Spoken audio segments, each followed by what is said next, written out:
Imagine waking up and looking out over a crimson plain instead of a familiar skyline. A horizon that seems endless, where windstorms can last for days, and the world outside your dome is both alien and unforgiving. Yet inside the curved glass of a private residence, everything feels curated, calm, and impossibly luxurious. Trees engineered for the climate stand in perfect rows. Water arcs in ornamental streams beside terraces and robotic attendants. Prepare breakfast while you sip champagne. This is not science fiction for ordinary people. It is the vision for the ultra-wealthy who see Mars and other worlds as blank canvases for new empires of taste and power rather than as harsh tests of survival. The idea is simple and audacious at once. If Earth can no longer contain the ambitions or the privileges of the richest, why not carry those privileges to another world and make it unmistakably yours? The first practical step is travel, and travel becomes the new status symbol. Private spacecraft are no longer stripped-down vehicles for necessity. They are private liners of the cosmos, crafted with materials as precious as those used in the finest yachts. Interiors are fitted with handcrafted furniture, bespoke textiles, and panoramic windows that frame Earth receding into the distance. A ticket on one of these shuttles is minted like an invitation to join a new aristocracy. You arrive in style, stepping into transfer modules that are more like chauffeured arrives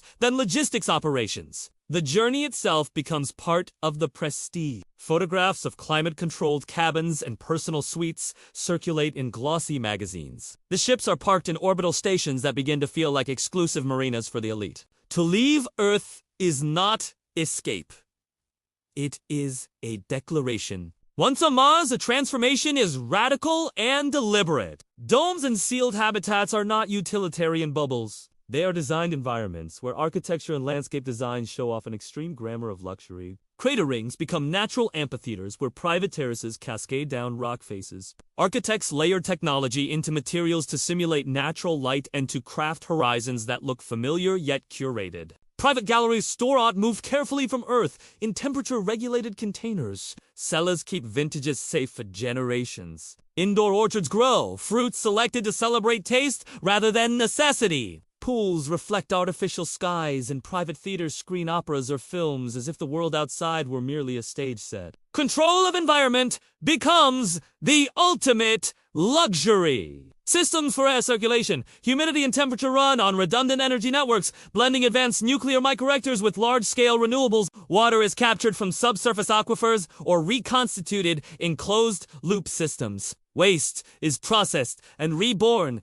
as nutrients for hydroponic farms. These technical feats are invisible to the guests who enjoy the visible benefits. They do not see the layers of engineering quietly preventing collapse. Instead, they experience a sustained aesthetic, a garden under a foreign sky, a dinner served at an outdoor table where the Martian night is a sculpted presence. The comfort is seamless because that is the point. Privacy on another world is less an absence of others than a redefinition of human proximity. On Earth, proximity is politics.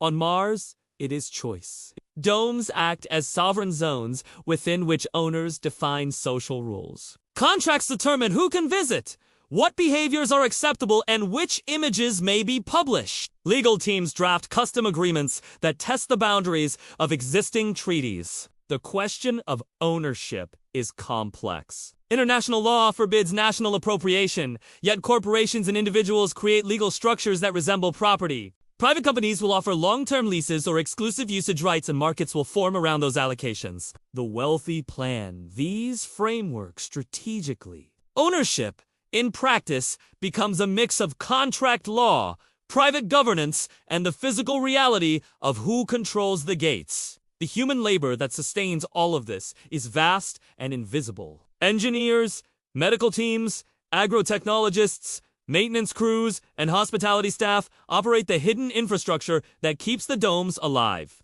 They rotate as shifts, living in adjacent practical modules, often out of sight, but essential in every sense. Their work becomes the backbone of the new estates. They repair pumps, monitor biosystems, tend to delicate plants, run diagnostics, and maintain the complex social protocols the owners demand. The asymmetry is stark. While the privileged test the edges of human experience under curated skies, the professionals who keep these experiences intact do the work that makes them possible. This raises immediate ethical queries about labor, mobility, and choice in environments where the stakes are survival. Beyond Mars, the frontier is boundless in imagination and equally daunting in logistics. Titan, with its shimmering hydrocarbon seas, appears as a playground for those seeking the alien. Engineers conceive hovering structures tethered above methane lakes, amphitheaters of glass that frame Saturn's distant, golden presence. Europa tempts with the mystery of an ocean beneath ice, a world where heated habitats could peer through thermal glass onto dark seas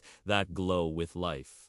Venus invites the most surreal luxury, where floating structures sit in benign atmospheric layers high above a lethal surface. There, the wealthy imagine spas that drift among acid clouds, restaurants that look down upon storms from safe altitude, and cultural venues suspended in constantly shifting light. Each location demands a unique language of design and an extraordinary investment in safety and reliability. The technological innovations these projects require are not trivial. Closed-loop life support requires mastery of microbial ecologies and precise control of nutrient cycles. Energy systems must be exceptionally robust, with fail-safes and microgrids that work autonomously. Medical facilities become miniature hospitals capable of complex surgery. AI systems manage networks of sensors and predictive maintenance so that systems are fixed before they fail. So much of the work is about redundancy, about turning single points of failure into layered resilience. Private capital accelerates research and development, and often the wealthy fund experimental designs that public institutions cannot. Over time, some innovations will migrate back to Earth and change life for many, not only for the privileged. That is the complex bargain at the center of extraterrestrial luxury. Culture shifts begin to emerge even before permanent communities form. Artists commission site-specific work that only exists in low gravity. Musicians compose pieces that exploit different acoustic properties. Fashion houses design clothing that responds to variable atmospheric pressure. Cuisine evolves as chefs craft menus from hydroponic produce and lab-grown proteins unique to off-world conditions. The Colonies incubates entire microeconomies in art, entertainment, and leisure that are tailored for saturated senses. The cultural output becomes part of the status architecture. Experiences become exclusive and curated in ways that enhance social distinction. A gala under a dome with Mars as backdrop becomes a performance of identity, not simply an evening out. Media amplifies the mythology of off-world estates. Carefully authorized glimpses are leaked through glossy magazine spreads, cinematic teasers, and influencer clips that frame the planets as opulent playgrounds for the elite. Public relations teams create narratives about vision, stewardship, and pioneering spirit while obscuring the messy realities of labor and governance. At the same time, investigative journalists and scholars probe the opaque legal deals, raising questions about accountability and global equity. The battle over narrative matters because public perception will influence regulations, investment flows, and philanthropic expectations. At a deeper level, these colonies provoke a moral conversation. Critics see them as an ultimate flight from responsibility, an elite escape hatch that reproduces inequality across worlds. They ask whether technology should be used to build exclusive sanctuaries or to repair the damaged systems on Earth.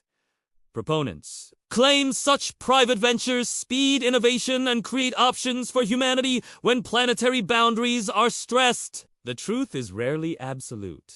The reality will likely be a mix.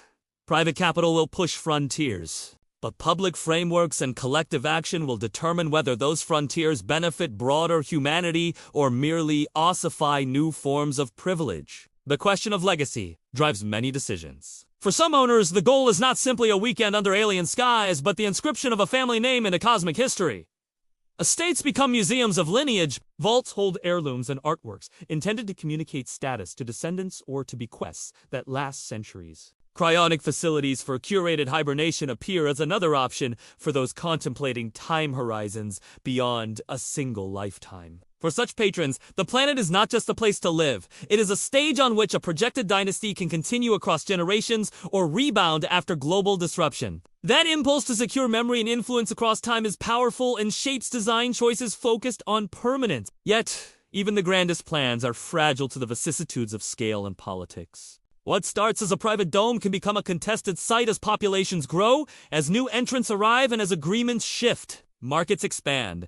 Governance challenges emerge, and the distribution of resources becomes political. Do private estates become the seeds of enclaves that decide rules for larger territories? Will some palaces be repurposed as universities, research hubs, or cultural centers serving broader populations? The trajectory will be determined by law, public pressure, and the slow accretion of practical settlement needs. Perhaps the most poignant image is what these places will mean when future generations look back. The palaces under domes might remain private monuments of a moment when the richest defined the aesthetic of extraplanetary life. Alternatively, they could be the first nodes of inclusive communities where early investment enabled infrastructure, research, and the eventual arrival of many. Those outcomes sit on a knife edge. Current decisions about regulation, investment, and ethical frameworks will ripple forward in profound ways. For now, the story unfolds in the sketches of visionary architects, the private briefings of engineering firms, and the quiet deliberations of legal teams. It is woven into secret agreements and auction land rights in ways that are both banal and historically consequential. The spectacle of billionaire colonies will continue to fascinate. They are a mirror of our era, revealing what wealth chooses to preserve and celebrate when faced with planetary uncertainty. The stars are close enough now that choices on Earth determine whether they become palaces for the few or infrastructure for the many. The future will be written not only by engineers and investors, but by ethicists, lawmakers, and ordinary citizens who demand how the new worlds are governed. The question is no longer whether the rich can live among the stars. The question is whether the rest of us will have any meaningful voice in how that life is designed and shared.